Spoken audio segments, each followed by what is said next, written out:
সবাই ভালো আছি।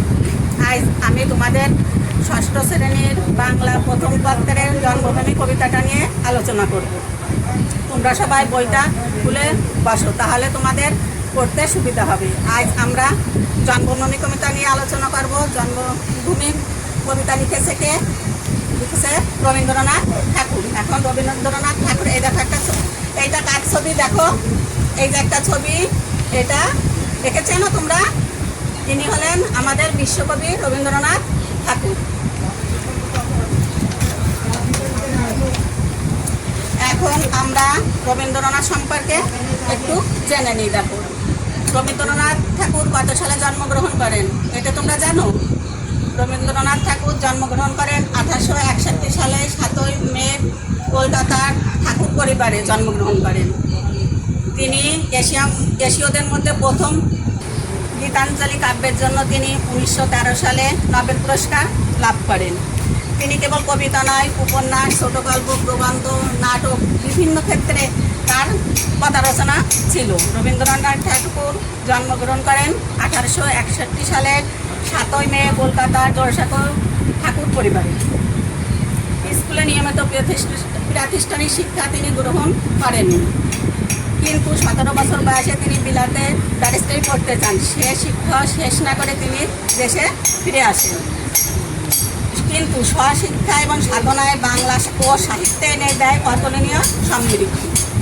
তিনি একাধারে সাহিত্যিক, চিন্তাবিদ, শিক্ষাবিদ, সুরকার, গীতিকার, নাট্যকার, বিভিন্ন ক্ষেত্রে তার পদারচনা ছিল। তার উল্লেখযোগ্য গ্রন্থগুলো কি দেখো? উল্লেখযোগ্য গ্রন্থগুলো হলো সোনার তরী, গীতাঞ্জলি, বলাকা ইত্যাদি। ঘরে বাইরে গোরা, যোগাযোগ, শেষের কবিতা ইত্যাদি হলো বিখ্যাত উপন্যাস। গল্প সংকলন, গল্পগুচ্ছ, বিসর্জন, রাজা, ডাকঘর, রক্তকবরী ইত্যাদি নাটক।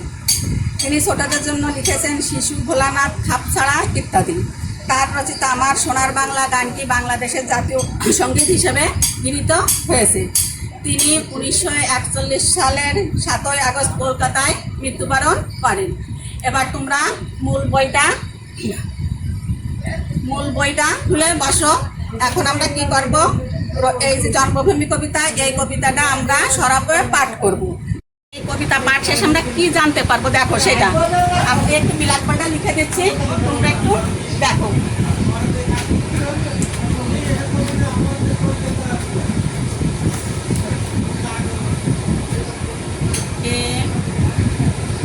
পাঠ শেষে তোমরা যা জানবে।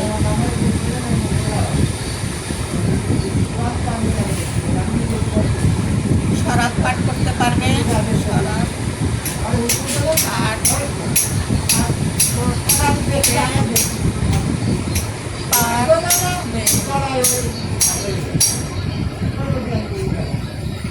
নতুন নতুন শব্দের সাথে পরিচিত হবে।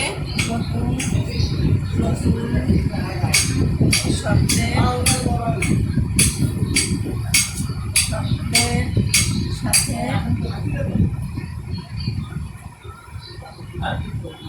পরিচিত হবে।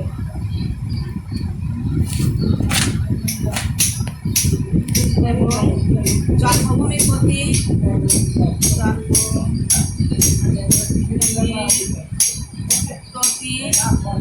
কবির যে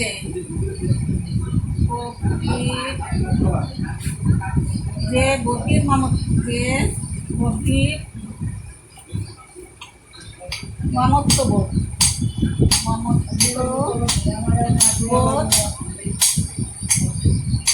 সে সম্পর্কে জানবে।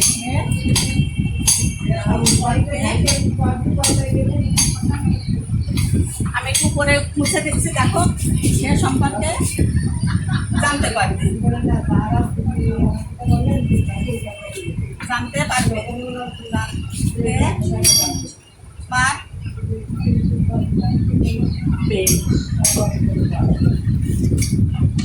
আচ্ছা, এবার তোমরা বইটা খোলো। দেখো, আমরা আগে নতুন নতুন শব্দগুলোর অর্থ জেনে নিই। দেখো, সার্থক।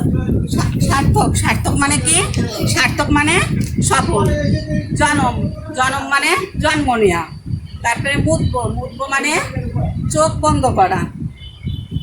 এখন বইটা খুলে বের করো, আমরা কবিতাটা পাঠ করি। দেখো, সার্থক জনম আমার জন্মেছি এই দেশে, সার্থক জনম মাগো তোমায় ভালোবেসে। কবি বলছে যে তার জন্মটা সার্থক, যে সে এই দেশে জন্মগ্রহণ করেছে এবং এই দেশকে সে ভালোবেসেছে। জানি না তোর ধন রতন আছে কিনা রানীর মতন, রানীর অনেক ধন সম্পদ থাকে, কিন্তু এ দেশে এত রানীর মতো ধন সম্পদ আছে কিনা কবির সেটা জানা নেই। শুধু জানে আমার অঙ্গ জুড়ায় তোমার ছায়া এসে, কিন্তু কবি এটা জানে রানীর মতো ধন সম্পদ না থাকলেও এই দেশের ছায়া এসে কবির অঙ্গ শীতল হয় এবং জুড়ায় ঠান্ডা হয়।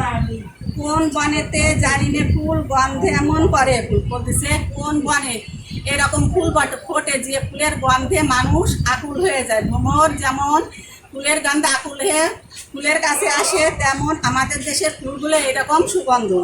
কোন গগনে ওঠে রে চাঁদ এমন হাসি এসে, এবং কবি এটাও জানে না যে এই দেশে তার জন্মভূমিতে যেরকম চাঁদ ওঠে মায়ের হাসির মতো অন্য কোনো দেশে এরকম চাঁদ ওঠে কিনা। আখি মেলে তোমার আলো প্রথম আমার চোখ জুড়ালো। আখি মানে কি? আখি মানে চোখ। তাহলে চোখ মানে কি হলো? তোমার আলোয় প্রথম যখন সে চোখ খুলে দেখলো তখন এই দেশের আলোতে তার চোখ জুড়িয়ে গেল। ওই আলোতে নয়ন রেখে মুদ্বনয়ন শেষে, বলতেছে এই দেশের কবি শেষ নিঃশ্বাসও এ দেশে ছাড়তে চায় এবং শেষবারের মতো তিনি তার জন্মভূমিতেই চোখ বন্ধ করতে চায়। দেখো, এবার আমরা কবিতাটা তো পাঠ করলাম, তাহলে এখন আমরা এই যে প্রশ্ন করছিলে বহু নির্বাচনী প্রশ্ন আছে, অপার পৃষ্ঠায় এগুলো বের করো এবং দেখো কি আছে। কবি 1 নাম্বার, কবির মন আকুল হয় কিসে?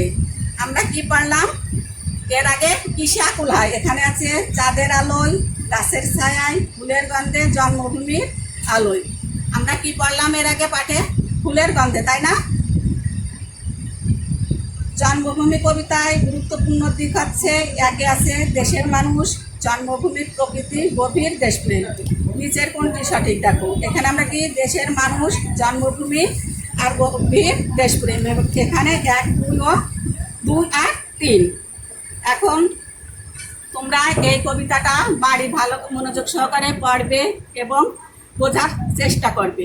আমি এবার তোমাদের বাড়ির কাজ দিচ্ছি, বাড়ির কাজটা তোমরা খাতায় লিখে নাও।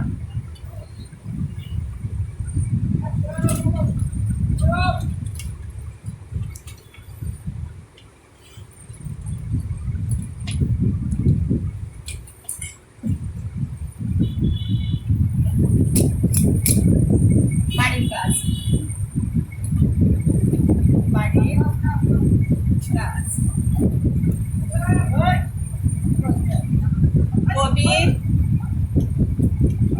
কবির শেষ ইচ্ছা কি? শেষ ইচ্ছা কি?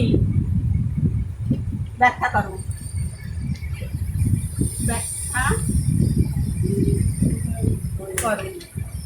তোমরা সবাই এই বাড়ির কাজটা যার যার খাতায় লিখে নাও। স্কুল খুললে অবশ্যই তোমরা এই বাড়ির কাজটা তোমাদের শ্রেণী শিক্ষককে দেখাবে।